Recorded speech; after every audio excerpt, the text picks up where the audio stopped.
का लेवे आयल बाड़ू। जा वापस चल जा। सब कुछ तो मिट्टी में मिला दिलू। का बाचल बहे बूची, कुछ नहीं के बाचल, कुछ नहीं के बाचल।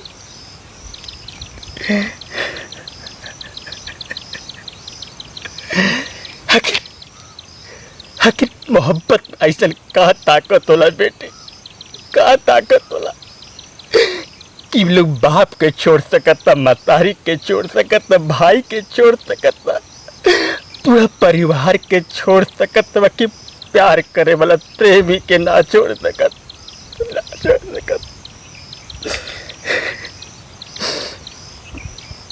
ऐसा प्यार में का ताकत होला रे कि लोग आपन मान मर्यादा इज्जत आबरू सब कुछ भुला के एक प्रेमी के संगे मरे मिटे का तैयार हो जाला लोग।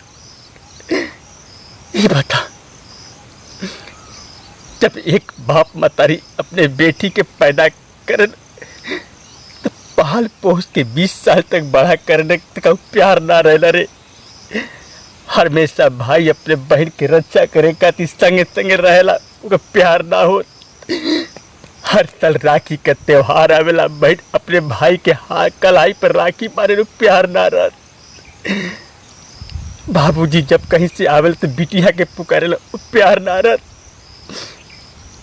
ऐसा कहा होला रे का एक लड़का एक लड़की आपस में प्रेम कर वही प्यार कहला? ना रे ना, भूल जा तू हमके। अपने जिंदगी तू अपने आप में चुन ले बाड़ू। अगर लगा था कि अगर ओकरे संगे तोहर जिंदगी बीत जाई तोहर भूल है बेटी। हमार तो सब कुछ ने छावर कर दिलू, सब कुछ लूट ले गलू बेटा, सब कुछ टूट गए सपना हमार।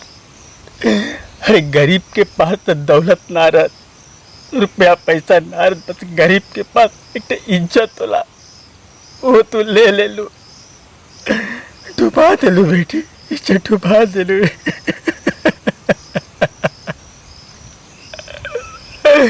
सब कुछ डूब गल। बस एक ते हमरा पर हमार जान बचल बा, वो भी लेवल चाहता रू, हंस खुशी से दे दे, ले लिया। वापस चल जा, लौट जा अपने दुनिया में बेटी, लौट जा, लौट जा।